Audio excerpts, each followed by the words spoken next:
You are watching the #1 podcast in the whole entire Future Wrestling community, and I'm one of your hosts, Juanzo. And I'm your other host, Jean-Paul Leek.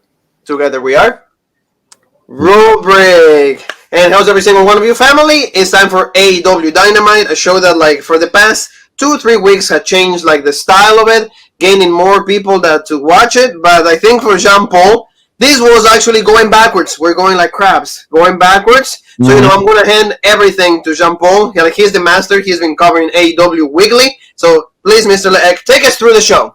Yes, and before this, if you haven't already, go check out Monday Night Raw review with yours truly, Jean-Paul Leek. Everything. The best thing on that show, the Fiend, Randy Orton. Hopefully, we see more of that. The rest of that show sucks. And speaking of shows that suck, we bring us to AEW. And no, I don't want to say it sucks, but the last 2 weeks, I was really high on this show. I thought, okay, Tony Khan said we're going to be a change, or it's going to be legit. They were giving us legit stuff. And then we got last night's episode. So I wasn't too big of a fan, but let's go through it. Please tell us what you guys thought in the comments. Am I being too hard? Which, hey, I never think I am, but who knows. But this show started off with the Young Bucks versus TH2. I would say Dynamite starts off with a great match. Did it start off with a great match this night? If you're a fan of, the gymnastics and just, the Young Bucks, to me, they compared themselves to the Rockers, the Rock and Roll Express. But see, those teams sold through like 60% of the match, and then they fought, they made the comeback, and they won. They didn't dominate the match and look like the Road Warriors. And speaking of the Road Warriors, they actually hit the Doomsday Device in this match, so there you go. Maybe they do think they are the second coming of the Road Warriors. But this match didn't really do anything for me. I didn't like it. This is obviously coming off everything. They were attacking Top Flight, TH2 was. So now this is the Young Bucks getting revenge on Top Flight. For Top Flight, I would have rather seen them, as in Top Flight, beat TH2 instead of the Bucks, but this was what it was. And also, if TH2 beat the Bucks, they would have got a title shot. And of course, they're not going to beat the Bucks. They're not going to get a title shot. They look like two Monster Energy drink cans. But this ended with they hit the Meltzer driver onto Evans onto the outside, and then they hit the BTE trigger on Angelico for the win. Again, it was high paced action, but I just didn't like any of it because it wasn't wrestling. It was just a lot of the flips and stuff. And I'm fine with a couple flips, but let's see some actual wrestling. So tell me what you thought. Did you like this? Did you like the start of this, or how do you feel? The Young Bucks, like you've mentioned, is just like more like the type of wrestling or the storytelling that they use is more like the flips and all of that. Angelico is good. I think that like he has future out of the two of the hybrids. Yeah. I think that like what the Young Bucks do is just like kind of like boost their own egos, I feel. Sometimes because, like I said, they dominate the whole match. They kind of sell a little bit. Like they get some of the spots really well, but like, in the end, that they're going to win. So why do you do this? Just like to just kind of like just portray yourself as like the best tag team, which I think if you have the belt, you are. But it's not really like giving me a storyline for what is going to happen later on. This is like we're going to put like Top Flight first. Now the hybrids is like kind of we're showcasing our tag divisions like the youngsters, and now after this week, I feel that they're going to try to be against like a better team, and then kind of have like a final feud. Yeah, I think so too. And, again, I think the Young Bucks are just going to run through every tag team until they're like, okay, now this is a legit contender. But as of right now, I really don't know who they're going to lose it to. But I can see another feud maybe coming up from this, because afterwards the Acclaim tried to jump them from last week. They're making fun of the Young Bucks, saying, the cover of your book looks like you're staring at each other's junk. We don't understand what's up with that. So they tried to attack them this week. They were intercepted by SCU. So maybe that's going to be a feud, SCU versus the Acclaim. That's actually a match next week. Yeah, and then maybe the winner of that will be, for the #1 contender, or at least maybe challenge the Bucks, or, maybe non-title again, kind of like this match. So we'll see with that. I'm intrigued by that matchup more than anything with the Bucks. But then after that, we see this I do like. We see a video of Darby Allin. He's getting ink blot tests. He sees all these blots. The first one he sees, a wolf in sheep's clothing. It's Ricky Starks. Then he sees Powerhouse Hobbs. Then he sees Brian Cage, and he's like, I see a puppet, but I also see the #1 contender. So now we know that's the matchup. And I've been loving this Team Taz versus Darby Allin thing, because this is a long feud. Darby Allin first came on the scene. Taz said, hey, man, let me help you out. Let me give you some pointers. I think you're good, but, you kind of do this bullshit. So why don't you listen to me? And he's like, bullshit. And then that kind of really started the whole feud. So this is really good. And the last one they show, he's like, what do you see here? And it's clearly an ink blot. Looks right like Sting. Darby Allin just laughs, shakes his head, end the segment. I really like this. Tell me what you thought. I love it. I love it. It's a good thing, especially when he showcased like the thing with Brian Cage, because he's like, that's the number one contender. You know, it's nothing that I'd love the most to be like the TNT championship, the champion. I'm going to put my championship on the line against him, and I'm going to show him that I'm the best man. So, and also like they had a little bit of a promo, right? The team task. That's like something that they did. And that was a little later on that they had. Yeah, we'll talk about like a little later, but like this, you know, he's just showcasing Darby Allin in a different light. He's more like the character finally, and especially with Sting, you just see like maybe they might tag, or at some point they might clash. So it's just like, you know, that was going inside of like Darby Allin's head. He's like, what are you thinking, and who do you think is going to be like I go and chasing after your title or something like that. It was cool. I agree. And Darby Allin to me is one of the few guys on this roster who is like, he became a star from AEW and his stock is rising. He wasn't an already made star like Omega, Jericho, the Bucks. So I really like that with Darby Allin. But then we get Cody Rhodes. He makes his way to the ring. Obviously with Arn Anderson, Tony Schiavone's going to be interviewing them. I like when Tony Schiavone wears a suit. I guess it's kind of colder. He was wearing like jeans and like a vest, like, you know, it's like, okay, you know, put on the suit, you know, he looked like he was comfy. So, I mean, I guess that's good for him. You know, he has to be there all day, but, you know, so he was out there, and before they can really speak and have the interview, the lights go out and we see Sting. He makes his entrance. They did the snow again. I don't really care for the snow. It was cool when they did the Winter is Coming and they had the snow, but like, are you going to do snow every time he makes an entrance for his whole AEW career? Even in the summertime. Yeah, so you bash at the beach and we're going to have the snow. No, I don't think so, but, you know, he comes out, he looks at Arn Anderson, you know, they kind of have a little mini stare down. Arn goes, hey, you have an agenda. Cody has an agenda. You know, I'll let you two guys to it. He walks out of the ring. Then Sting, he goes in, you know, you think, okay, what's he going to do? Then he goes into like normal, like, you know, legit Ada, happy Sting. He's like, Tony, you know, I love you. How, you know, how's it been? You know, yeah, he's like, you really got me over last week. And, you know, the fans, they loved it. It's Sting. Can we hear it one more time? And Schiavone, it's Sting. And then he's like, wee, and he's like, woo, and he loves it. And Sting's all happy. But then he looks at Cody. And then, you know, they kind of have some words. And this is good because he's like, oh, you know, I wanted nothing more than to share a ring with you. And, you know, it's just like, is this going to be a matchup? And Cody's the one guy who, you know, I shit on him because his pyro costs more than everybody else's pyro combined. But, you know, he's the one guy, or one of the few guys, who I trust in the ring with Sting as Sting's opponent. You know, if you're going to do that matchup, Cody will protect him. Cody's a legit wrestler. But, you know, I don't think that's the matchup here. I think that they're all going to be on a team, all going to be face. You know, Sting, he's like, oh, this feels familiar. This feels right. You know, this feels good. You know, be back on TNT. And when he says about things being familiar, he looks to the, you know, to the stands or the bleachers, whatever you want to call it. Boom, there sits Darby Allin. So, okay, so look at that. You have Darby Allin, Sting, Cody, and then you have the three members of Team Taz. So I could easily see a 6-man, you know, tag, and obviously you would make the hot tag to Sting. He would hit all his moves, you know, Ada, Scorpion, Death Drop, 1, 2, 3. He wouldn't take any bumps. If that's how you're going to do it, I'd be fine with it. But, you know, this was pretty good. You know, him and Sting, they hug, they leave. But, you know, I really don't know where this is going to go. Well, you know, what did you think? I think that like that, everything's pointing out to like just Sting, Cody, and Darby going against, like you said, like the members of Team Taz. I think that's what like the feud is going to be. I like how you already booked the ending, because that's probably what they're going to do. There's a lot of fear of like, what if he gets injured again? Maybe is the neck completely healed? You know, what is he going to do? But also, because we also have the thing too, so not to interrupt you, but Sting is actually older than the Undertaker. Yes, Sting is 61 years old. I think Taker's only in his late 50s, 55. Yeah, so Sting is old. I mean, I would say Sting looks in better shape. And that's because Sting, you know, they said like he, you know, runs and he like really keeps himself in shape.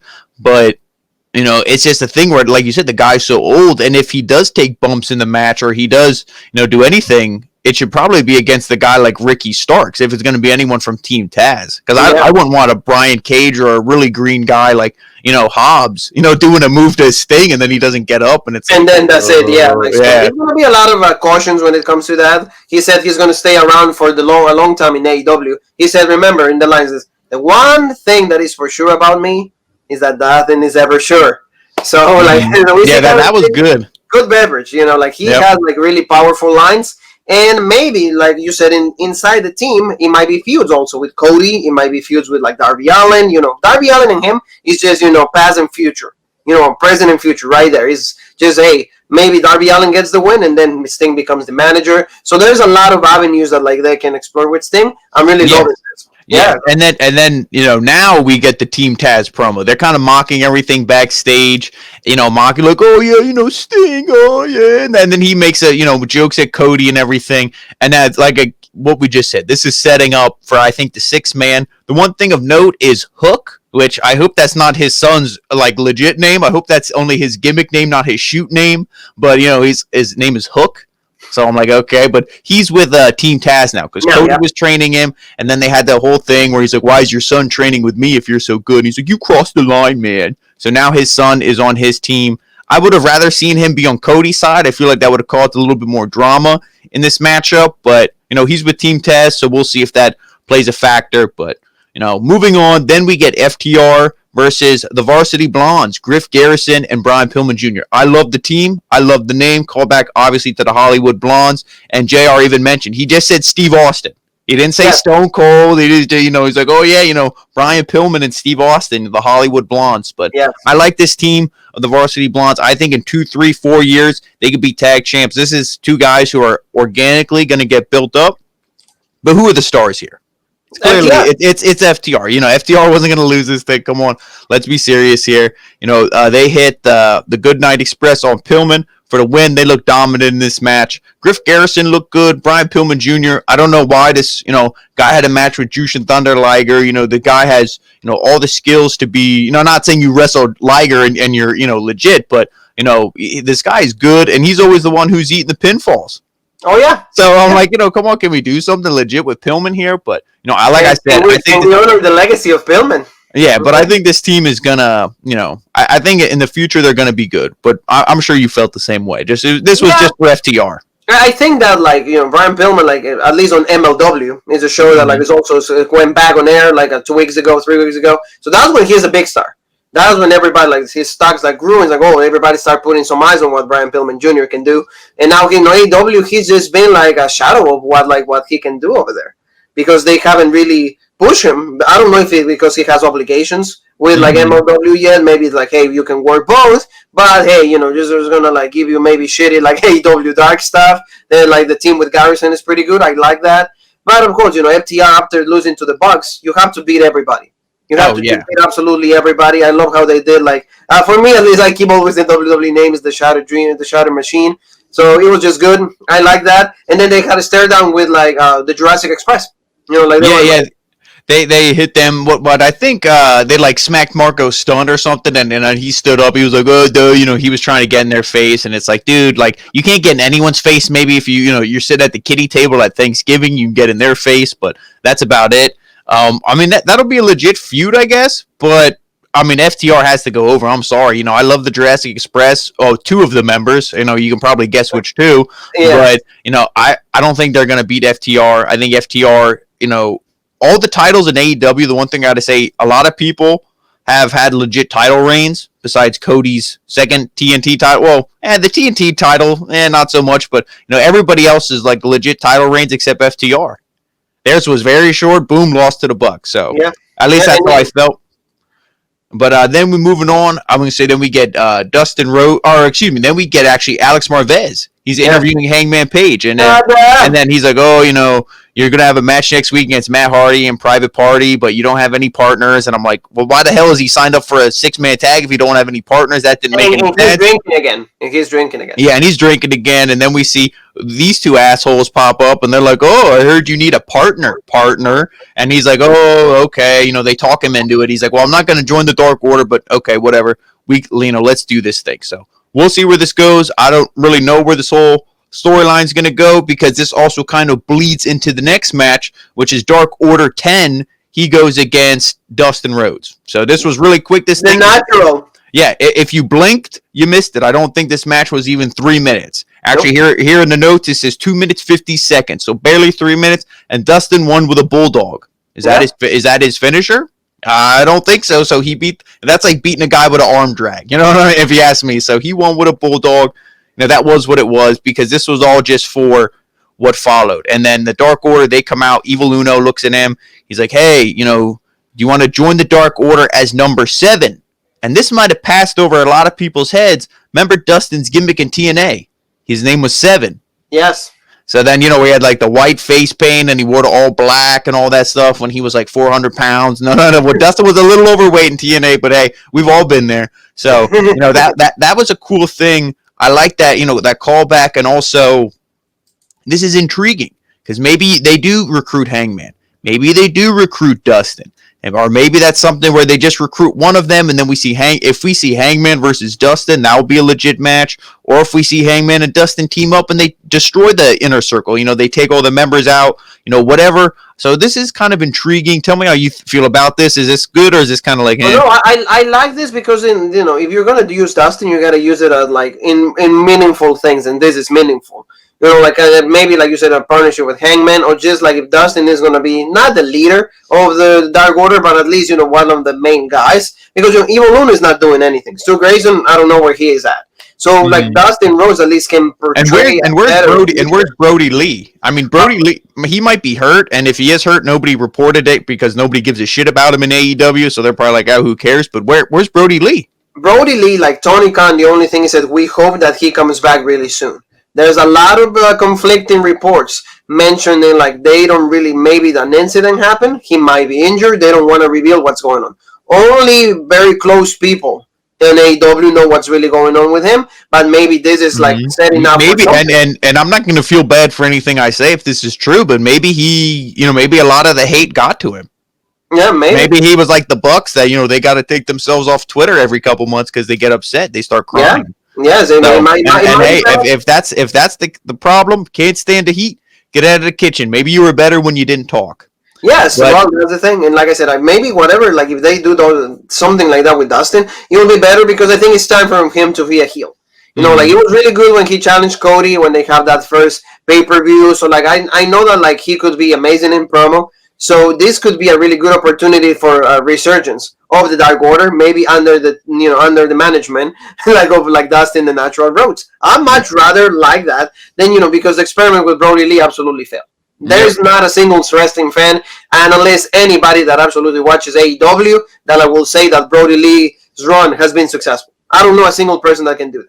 Yep, I agree with you there. And then we see a pre-tape Tony Schiavone, and this is where I was, if I wasn't watching a stream off one of our favorite websites, the Slim Shadies, I would have definitely changed the channel and watched something else because we saw a pre-tape. We were getting this Tony Schiavone interviewing Shaq and Brandy Rhodes. So, he introduces Brandy Rhodes. Oh, you're the chief brand officer. That's all she is. She's not a professional wrestler. He wasn't going to say you're an Instagram model because that's not a real career. Sorry, ladies. And so he's like, oh, you're the chief brand officer. That's all she is. He introduces Shaq. Oh, you're 13-time All-Pro, 3-time NBA champion, all this stuff. And she's like, really? You're going to give him all these accolades and that's all you say for me? And Schiavone's like, okay. Like, he's like, I don't know what the hell to say. So then he starts the interview. So you can already see Brandy Rhodes is, having this attitude and she's in ghetto mode. So then Shaq, he talks about, he's like, yeah, I have all this admiration for Jade, but I don't think what she did to you was right.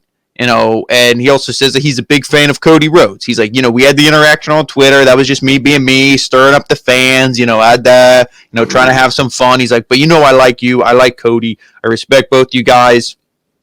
And then as, Brandy's like, oh, okay, things seem pretty good. And then he's like, hey, but, Jade's really good. She's a good wrestler. You can maybe learn something from her. Stay out of her way. Don't piss her off because she'll kick your ass. He's like, one of your arms in a sling. If you mess with her again, she'll probably put your other arm in a sling, but you could actually learn something from her. She's like, really? I could learn something from her? She goes back into ghetto mode, flips the switch, throws a drink in his face, and Shaq just looks at the camera like, huh? And I'm like, is this a Looney Tune? I was like, this is such a weird segment. I don't know why. I guess it's because, she's married to Cody, that she thinks she can just do anything she wants. This reminds me, like, I can't think of an example. I was almost going to say, like, Yoko Ono, like, she's going to come in here and destroy AEW, but AEW is already a burning ship, so I don't know if I'll make that comparison. But the one thing I will say is if I see her on TV again, it'll be way too soon. I hated this segment. It is not really good because, again, for example, Cody is, like, is involved with Sting somehow right now. And this thing with Shaq is just like they're trying to cross promote. Remember Shaq, also like Snoop Dogg, they're all in that show. Jerry Nettles from Sugarland is right there. So I think that like that's why they're trying to involve this. Probably is like TNT saying, hey, can you guys give us a hand? Make sure that we're cross promoting here. Do I like it? No, it doesn't really make any sense. I mean, Jade, like they're trying to get Jade over, which is good. But with Brandy, like you said, she's not a really great wrestler. She hasn't won a championship. She hasn't won a meaningful match. So because she's awful, nobody wants to. Nobody will put a belt on her. If she's going to win a belt in any promotion, it's going to be this one. Yes, so like she will not win a belt in any other wrestling promotion on the planet Earth.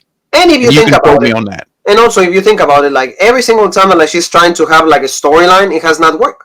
Because remember, Nightmare Collective, completely failure. The thing that she had with Ali, yep, the Nightmare Sisters, nothing. Nothing right now. So like every time that she's tried is always fails because like you said, people are not behind her. Then you're just gonna hate this. And I think it's weak. It's pretty weak. Yes. Yep, and I will only hate when it's justified. And I feel like everything you just said, her track record, I feel like my hate for this is justified. And I agree with everything you said about the cross-promoting. That's why they're doing this. But I would have had this segment, have Brandy maybe get pissed off, but then have Jade come out of nowhere and beat her down. If you want to do a like AEW loves, the heat spots where people come in out of nowhere and start beating you up, this would have been the perfect opportunity for it. And this is the one time we didn't get it. Yes. So I was like, Shaq is right there. Shouldn't be. He's sitting down with Cody, not with like Brandy. I just don't understand that. It's like it's Cody against him, not Brandy. It's like don't say your wife to do your chores. At least that's for me. That's why this segment was a little weak for me. But like Shaq, people just remember Shaq from where? From the days of WWE, the stare down with the Big Show, interactions with Jericho. So if Jericho's not finding Shaq, hey, what was the second one in in the ranks? Oh, Cody. Okay, boom, let's have the match. That's what it is. Oh, that's exactly what it is. And then moving on, though, from that, let's not dwell on this bullshit too much. Go from bullshit to slightly less, but this was actually all right. I did like some of this. We get the inner circles. Now this is the big ultimatum. So Jericho reiterates his frustrations with the group. MJF talks about how much he loves everyone in the group. He denies having any, self-interested motivations in joining the inner circle. And Sammy starts yelling at MJF.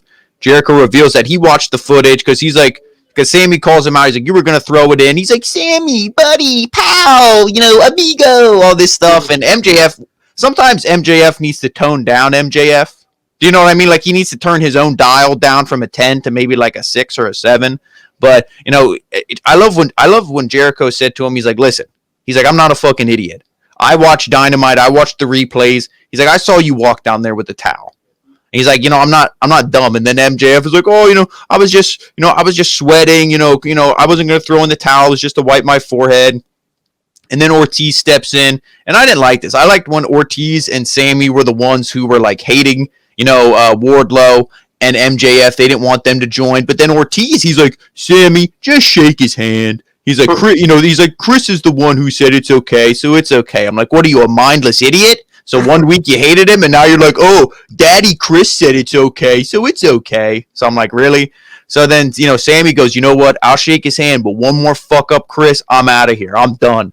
Chris is like, that's fine. So they shake hands, and then Hager and Wardlow kind of have a stare. They're staring at each other, and, Wardlow speaks for the first time, or at least the first time that I can remember. And then after all that, Hager and Wardlow, they have a stare down. They're kind of going at each other, and it's like, okay, I don't like him staring at me. I don't like him staring at me. And now we see, things were calmed down, but things weren't. So we'll see where this goes next week. What do you think about this? Yeah, the inner circle ends up finally reuniting. They say one more fuck up and the situation is going to be over. We'll see what happens on that. I can see Sammy actually getting out of the inner circle just because he's ready for his singles run. And Hager, I don't know, the addition of MJF, it was just done to kind of destroy the inner circle from within. Although Jericho mentions that it's actually going to make the inner circle better. It's going to make them unstoppable and they're going to run through everybody in AEW. I don't think so. I think it's just to give a way out to Sammy Guevara. Because I think this is 2021 is going to be his year, so we'll see what happens on that. The segment was okay, and they actually said they're going to be helping out MJF later on in the main event with his match against Orange Cassidy. So it was okay. Yeah, and then we get a promo with FTR backstage with Marvez. Cash Wheeler, he's like, man, I fucked up. I shouldn't have jumped from the top row, but, then we wouldn't have lost the belts. Tully Blanchard said, listen, the three of us are a team. We're a unit. I wasn't out there with you guys in this match. Next time it'll be different. FTR, Fear the Revolution or Revelation. So this was really good. I like the, short, quick promo to the point. FTR, I was kind of hoping they would do the whole tour of the world and win all the belts thing, but if they're going to stay in AEW and at least be one of the legit teams, I'm fine with it. Yeah, I think it's okay. We'll see what they do. I think that the rematch with the Bucks is imminent. It needs to happen. So what's what happens with FTR because they need to keep winning. They are way better than what they're getting right now. Yeah, and then moving on next, we get something which I thought I would like a little more than I did, and I don't know. I didn't really like the winners. I didn't understand this matchup, and I don't like the fact that I think Lance Archer is now a babyface, which I don't get that at all. We get Lance Archer, Pentagon, and Phoenix versus Eddie Kingston, the Butcher, and the Blade. And kind of halfway through this match, I believe it was the Butcher. He powerbombed Penta through the announce table, and he was done. But then you got to think everything. But was it legit? Legit. Oh, okay. He's gonna be out for he's gonna have a match on Triple Mania on Saturday. Taken out of that, completely out. And this is why you see some people who hate spots with tables and chairs and everything. They say it's pointless. Why do it every single week? This is why. Now he's not wrestling at Triple Mania and he's legit hurt. So then hey, maybe learn from that. But everybody who wrestles nowadays is ECW marks. So, I guess we're going to get what we get. But at the end of this thing, though, the Butcher and the Blade, they hit a powerbomb neckbreaker combination onto Phoenix for the win. So they actually get the win. I don't know if that was the planned victory because of the injury to Penta.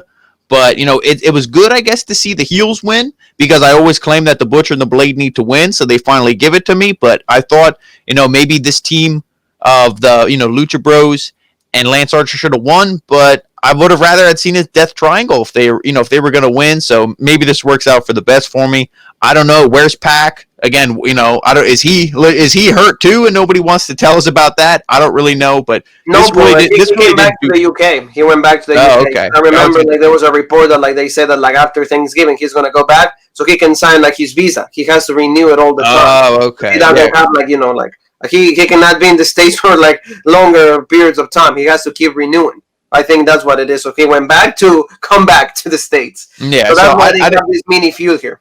Yeah, I didn't really like this, and again, I don't like Lance Archer as a baby face. I mean, they're like, oh yeah, the enemy of my enemies, my friend kind of deal. Bullshit. They don't know what to do with Lance Archer and Jake, so they're like, hey, we'll turn him face because that like you said. A couple things that was like Brody Lee. This was also a failed experiment, I think, with Lance Archer. So we'll see. I didn't care for this though. Yeah, I wasn't a big fan of this, but Eddie Kingston is hot from the feud that he had with Jon Moxley. So I feel it's okay for him to get a win like that because they got he can cut really great promos. So it's fine, and also if this is gonna make them have more meaningful feuds, maybe like you said, these guys can be contending against the Young Bucks for a tag team opportunity. We'll see.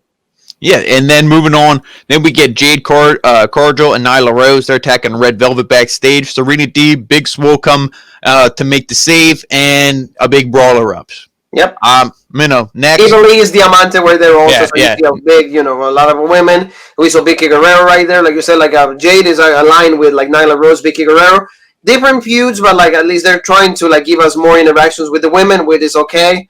Do I like it? Not really. At least we'll see Serena Deeb more NWA promotion on that. We'll see what happens with that. We'll see where they take us. For me, I'd rather just see a one-on-one feud. I'd rather just see something legit instead of just that's Tony Khan. Like I said, Tony Khan's scared of women. I don't know if he's actually ever talked to a woman in his life, so he doesn't know what to do with that division. So he just throws them all in a big bowl and shakes it up, and it's like, what are we gonna do here? The only legit things came from NWA women, Serena Deeb and Thunder Rosa. But yes. But that's just my opinion, and who am I? But then moving on, we get Abaddon versus Tasha Price. This thing was real quick. If you blink, you missed it.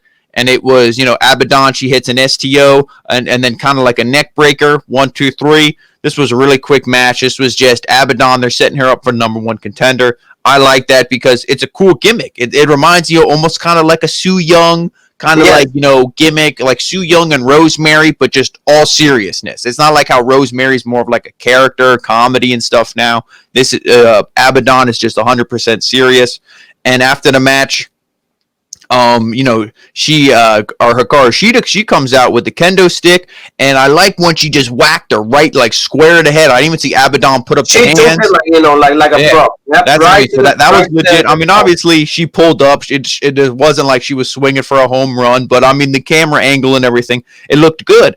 And then, Shida, she gets Tessa. She's like, okay, let's get out of here. And then Abaddon does, like, the dead man sit-up. Like the Undertaker, yeah. Yeah, that was really cool. Again, this is going to be the match. And this I like. I know you like this as well. Oh, yeah, no, this is good. Like, Abaddon, it looks like a real threat. For Hikaru Shida, Hikaru is actually selling the storyline pretty well because she's reacting to every single thing that, like, Abaddon is doing. Yes. The one thing that is really great from this feud is, like, we don't know what Abaddon can really do.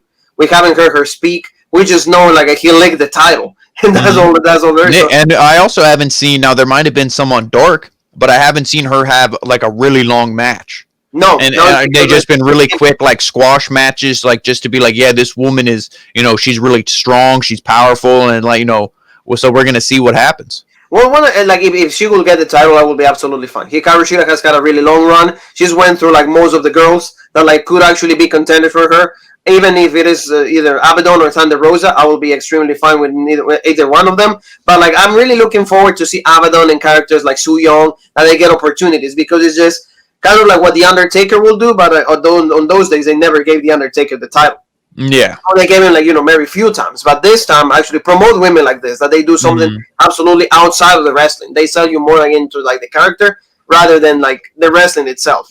Yes, and then moving on, and I know you like this, we finally hear from the cleaner and, his boy, Don Callis. We heard from them on Impact a little bit. To just touch on that, Kenny Omega pretty much said, hey, I like to collect stuff, and, I felt that, I collect shit as well, so I'm like, Kenny, I feel you. And he's talking about collecting comic books, Superman #1 and all this stuff, all these comics, but he, that was just, like an allegory, or just, he was referring to really was, titles. He's like, I have this AEW title. He mentioned, our AAA. I don't know if he mentioned MLW, but like NWA, Impact. He mentioned all these belts.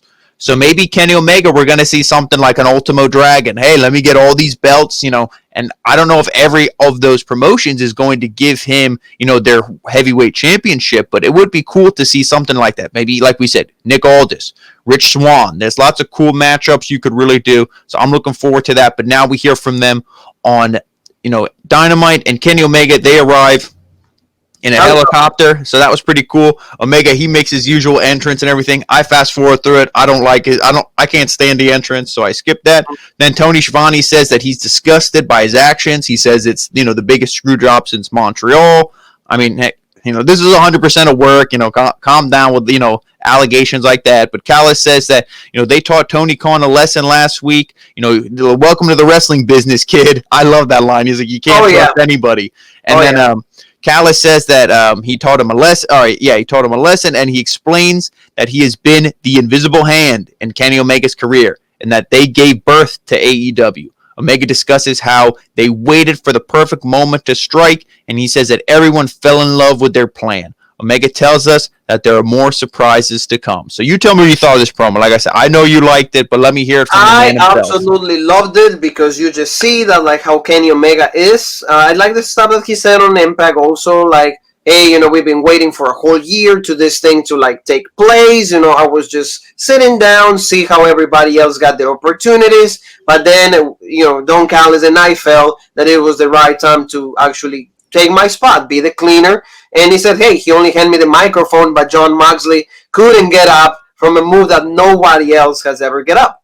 And that's the One Wing Angel. And I like that line as well. And thank you for mentioning that, because that made me also remember something else. I wish they would have brought up the fact where he said, Moxley hit me with a paradigm shift, but he was too cocky, too bullshit, too outlaw, just having to, wrestle with, on the outside and not in the ring. Because remember when he hit the paradigm shift that he didn't cover him? Yeah. Yeah. So Moxley could have won the match there. If I always say, if you want to go into the world of kayfabe, he could have, won the match there, but he didn't.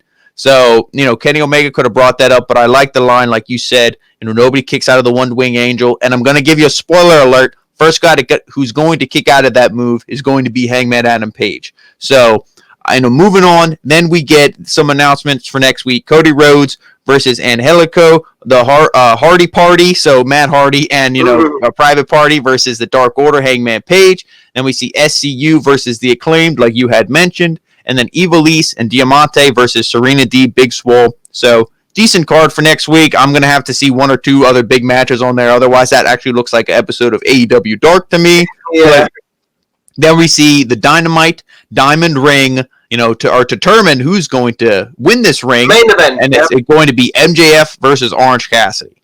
And this match was pretty long. A lot of people on the outside. I didn't really care for it. I like MJF as a wrestler. And like I said, I like MJF, his promos and everything sometimes. Like I mentioned, maybe just turn the dial down a little bit. You don't need to be so MJF every single time you speak. But the main thing I liked from this, it was kind of just the ending of it. It was just, I don't know. I couldn't get into this. I'm not a big fan of Orange Cassidy. I really can't get into anything with him anymore because I just don't take him serious. In the beginning, it was kind of funny, and it just goes to what we say about any show. When the fans are there and they're cheering and it's real, you kind of feel a little bit more behind a guy. When there's no sound, there's no nothing, it's like I don't feel the same, especially for a guy that I'm not into. But at the end of this thing, Orange Cassidy, he connects with the Superman punch. MJF kicks out. He hits another Superman punch, but Wardlow puts MJF's foot on the bottom rope. Everyone at ringside, they all start brawling. The best friends are out there. Then Miro runs in. He hits a lariat on Orange Cassidy, and MJF covers him for the win. So we see that's going to be, that feud's continuing. The best friends going against Miro and Kip Sabian. And then afterwards, Miro just, he beats up security staff. And, pretty much he stands tall. So the main thing wasn't even, MJF, he's the 2-time Dynamite Diamond Ring winner, a ring that's pretty much useless. It means nothing. I might as well just go to a 25-cent gumball machine and get a ring out of there. It holds the same value. The main story was Miro, which I'm fine with. I like Miro, and I thought he looked good. He looked strong here, even though he looked like he was wearing pajamas. He has like a big baggy pants, a baggy T-shirt on. It's like, his sense of fashion is pretty questionable. Yeah, it's like, what he is wearing probably costs more than all my clothing combined, since I know he buys Gucci and all that other, expensive bullshit. But, I like how he looked, though.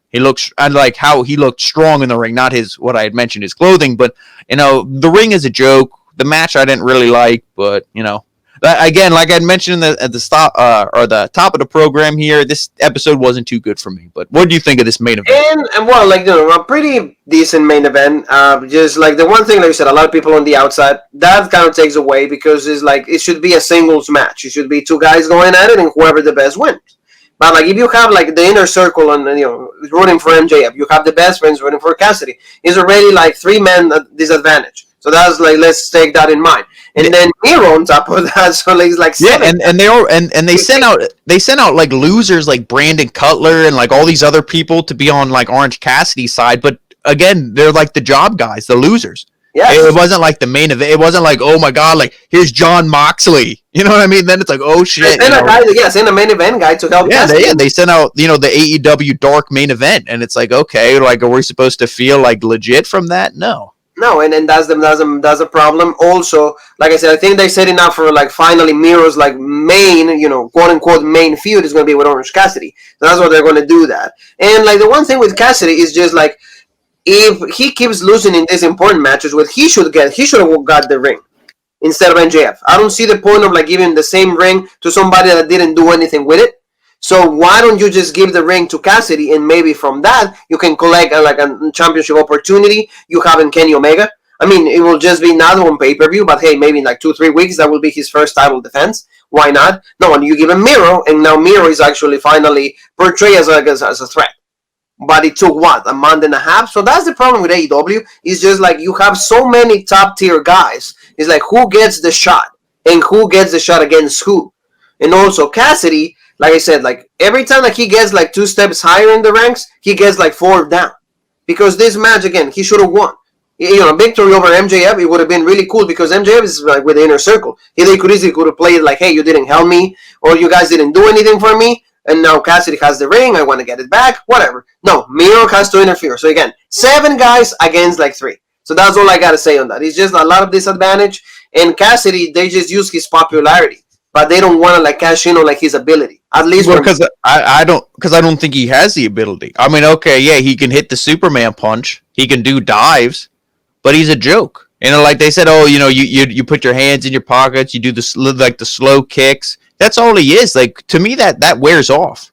That will eventually, even the marks who love him and, you know, they drink orange juice every day in his honor, you know, they're going to be like, I don't want this no more. They're going to be like, this guy sucks. You know, they're eventually going to see the light. It might take them some time. So that's why I don't think they're ever going to, he's never going to be AEW. I shouldn't say that, because look who WCW put their championship on. But, you know, never say never. Yeah, never say never, but I don't see him being a AEW World Heavyweight Champion. And I think Miro's going to go over in that feud. And also, to touch on what you said with Omega, I don't ever want to see Omega and Orange Cassidy. And also, I don't think they really have a guy planned for Omega. Not yet. I think they're stretching out this whole inter-brand thing until, you know, they figure out something with that.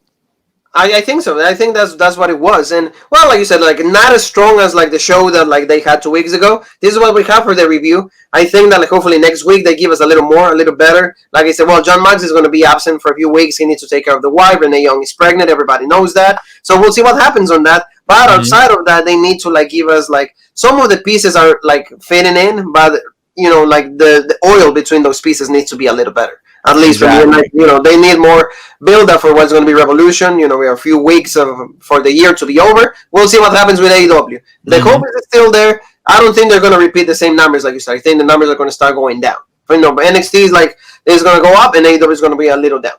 So, Jean-Paul, remind everybody where they can find us. No, you can find us on Rope Break on Facebook, the OG Rope Break on Twitter, the original Rope Break on Instagram, and of course, right here, the home of the #1 podcast in the YouTube wrestling community, the original Rope Break. Thank you, family. Next time you'll see us, it will be for NXT UK. So, you know, a lot of good stuff for them. A lot of, like, you know, good shows only announced. For example, you and me have one more thing that is left to say, and that is...